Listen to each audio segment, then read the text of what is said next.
Hello guys, तो आज हम ये डिस्कस करेंगे कि मनुष्य जानते हुए भी पाप कर्म क्यों करता है।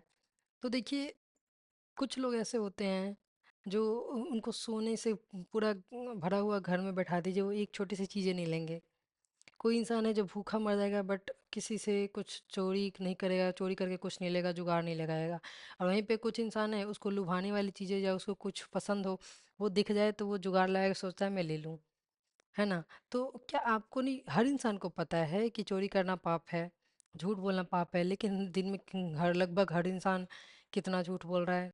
और सारे लोग नहीं, सच सच बोलने वाले भी लोग हैं, बट 99.99% मैक्सिमम लोग झूठ बोलते ही ये पाप करते हुए, जानते हुए भी। क्या चोर को नहीं पता कि चोरी करना पाप है? क्या हमें नहीं पता कि झूठ बोलना पाप है? सबको पता है, फिर भी हम कर रहे हैं। क्यों? ऊपर से हम एक्सेप्ट भी नहीं करते। एटलीस्ट महाभारत में जो दुर्योधन थे, पहले के लोग जो थे, तो उन्होंने एक्सेप्ट किया था कि हाँ, उन्होंने अधर्म किया है। बट आज के लोग तो झूठ बोलते हैं, पाप भी करते हैं, और चाहते हैं कि उसको तोप दूं, उसको सामने ना आने दूं, जितना हो सके छुपा सकूं। और उसको छुपाने के लिए फिर और कितने झूठ बोलते हैं, पाप कर्म करते हैं। है ना? तो ऐसा क्यों होता है? तो देखिए, जो होता है ना, मेन क्या होता है, लाइक मान लीजिए, एक एग्जांपल के साथ आपको बताती हूँ।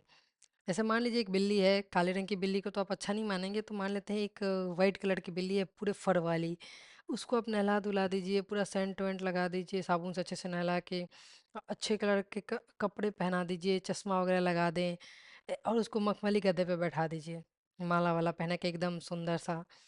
तो वो वहाँ कितनी देर तक बैठेगी? जैसे ही थोड़ी देर तक बैठ सकते हैं, जैसे ही आपके किसी घर के कोने में चूहे दिखाई देगा, चूहा एक जाता हुआ दिखाई दे, तो क्या वो वहाँ बैठी रहेगी? नहीं। वो तुरंत से उछल जाएगी वहाँ से, आपके मखमली गद्दे से, और चूहे को झपट लेगी। क्यों? क्योंकि उसका आंतरिक मनोभाव, वासना जो है, वो है उस चूहे को खाना। तो वो कितना देर कोई कंट्रोल कर सकता है? नहीं करेगा, वो उसको खाएगी।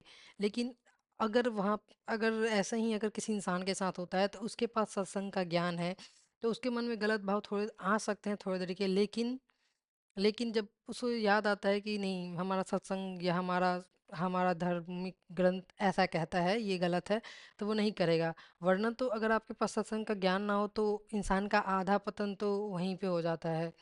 क्योंकि आप गलत काम कर रहे हैं, और वहीं पे पता हर इंसान को है कि क्या गलत है क्या नहीं। वहीं पे कोई इंसान है जिसको उसके लुभाने वाली कोई चीज़ मिले जो उसे पसंद बहुत हो, तो झपट से कोशिश करेगा, जुगाड़ लगाए कि मेरी हो जाए। तो क्या उसको पता नहीं ये गलत है?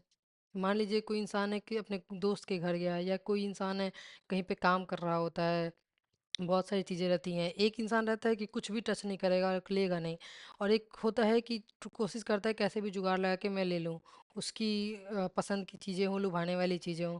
ऐसा क्यों होता है? क्योंकि उसका सालों साल का, कितने जन्मों का जो मन का भाव है, वो अंदर संचित रहता है।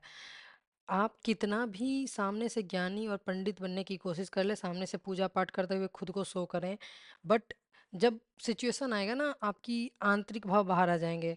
मतलब आपका अंदर का मनोदशा कैसा है, आपकी वासना कैसी है, आपके सोच कैसे हैं, उसके हिसाब से आप रिएक्ट कर देंगे, आप पाप कर्म कर देंगे। अगर आप अंदर से अच्छे नहीं हैं, तो आंतरिक भाव शुद्ध करना जरूरी है। तो जैसे आई थिंक रामचरितमानस या सुंदरकांड, कहीं से कहीं ये लाइनिंग है, निर्मल मन जन सो मोहि पावा, मोहि कपट छल छिद्र न भावा। तो आप भगवान को भी नहीं पा सकते अगर आपका मन शुद्ध साफ निर्मल नहीं है। आप भगवान को, चाहे आप सामने से कितना ज्ञानी पंडित पुजारी बनने की कोशिश कर ले, आपका मन साफ नहीं है, तो आप भगवान को नहीं प्राप्त कर सकते। और वही जो इंसान का मन साफ है, वो पूजा पाठ ना भी करे, तो भगवान उसके पीछे पीछे रहते हैं। तो ये था आज का, मतलब आपका आंतरिक भाव साफ करना पड़ेगा। हाँ, पहले से मान लीजिए आपके भाव अच्छे नहीं है, तो आप सत्संग सुनिए, प्रेमानंद महाराज की बातें सुनिए, और भी बहुत सारे साधु संत हैं, लोगों की बातें हैं, सुनिए, अच्छे लोगों की बातें सुनिए, किताब पढ़िए, धार्मिक ग्रंथ पढ़िए, स्पिरिचुअल जो भी अच्छे अच्छे बुक्स हैं उनको पढ़िए। तो आपको ज्ञान हासिल होगा। ऐसे नहीं सिर्फ सामने से पढ़ लिया और उसको अप्लाई ना करें, आपको अप्लाई करना पड़ेगा धीरे धीरे। एक बार में नहीं हो सकता, धीरे धीरे आप अपने मन को साफ कीजिए, तो और उस चीज़ों को अप्लाई कीजिए। तो फिर मतलब पाप कर्म धीरे धीरे करना कम कर देंगे। तो मैं ये जो बोल रही हूँ, ये इसमें लिखा हुआ है, कर्म के सिद्धांत। तो ये होता है, तो इसलिए बहुत इंसान जानते हुए पाप कम कर लेता है, क्योंकि थोड़ी देर तक अच्छे बनने की आप कोशिश कर सकते हैं, ढोंग रच सकते हैं, लेकिन एट द एंड जब आपको लुभाने वाली चीज़ें आपके सामने आएंगी तो आप टूट पड़ेंगे। तो और लेकिन वहीं पे जो इंसान का मन साफ होगा, निर्मल मन होगा ना, वो ऐसा काम नहीं करेगा। उसे सोने से भरा, हीरे से भरा घर में बैठा दीजिए, वो एक छोटी सी चीज़ें नहीं लेगा। ऐसे लोग भी हैं इस दुनिया में। तो तो आप देखिए, और जो है तो प्रारब्ध के अनुसार जो चीज़ें हैं आपकी वो तो होंगी। मतलब मान लीजिए आपके पहले के कर्म या पुराने पिछले जन्मों के कर्म का कोई हिसाब बाकी है, तो वो तो आपका होगा, वो तो फिक्स है, होगा। उसकी जो इंटेंसिटी है वो कम होती है नाम जप से, भगवान का नाम जप करने से इंटेंसिटी कम होती है, वो होगा लेकिन इंटेंसिटी कम हो जाती है। तो प्रारब्ध में जो लिखा है वो तो होगा। लेकिन अभी जो आप जानते हुए पाप कर्म कर रहे हैं उसका क्या? लोग बोलते हैं सब प्रारब्ध में लिखा है, वो लिखा हुआ है, तो फिर मैं कुछ ना करूं, ये कुछ क्यों नहीं, आप तो झूठ बोल के भी गलत कर्म बना ही रहे हैं।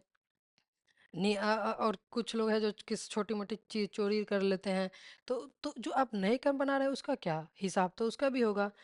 तो जो आप गलत कर्म, नए पाप कर्म बना रहे हैं वो भी साथ में ऐड होता है, फिर आगे की कुछ चीजें इससे भी डिसाइड होती है। हर चीज कंप्लीटली प्रारब्ध में नहीं होता है। कुछ चीजें प्रारब्ध में होती है आपके कर्म के हिसाब से, बट जो आप ये नया पाप कर्म बना रहे हैं ना, आगे का प्रारब्ध फिर आप डिसाइड कर रहे हैं। पिछले जन्मों में या इसी जन्म के स्टार्टिंग में आपने जो पहले किए हुए हैं, उसकी वजह से कुछ चीज़ें आपकी प्री प्लान हो चुकी है आपके अभी के लाइफ में। लेकिन जो अभी फिर से गलती कर रहे हैं उसके हिसाब से आगे की चीज़ें भी प्लान हो रही है, प्रारब्ध वही बन रहा है जो हम अभी कर रहे हैं। आगे की जो चीज़ें प्लान नहीं होगी वो भी बनेंगी आपके कर्म के हिसाब से। इसलिए अच्छे कर्म करें, जानते हुए भी गलती ना करें, और उसके लिए आप सत्संग वगैरह सुनते रहिए, अच्छे लोगों की बातें सुनिए, बुक पढ़िए, अपने अंदर के भाव साफ कीजिए, तो धीरे धीरे सब ठीक होने लगेगा। तो आज ये डिस्कस करना था, आज के लिए इतना ही। Thank you. आपको कोई डाउट होगा तो आप कमेंट कीजिएगा, please like subscribe. Thank you, bye.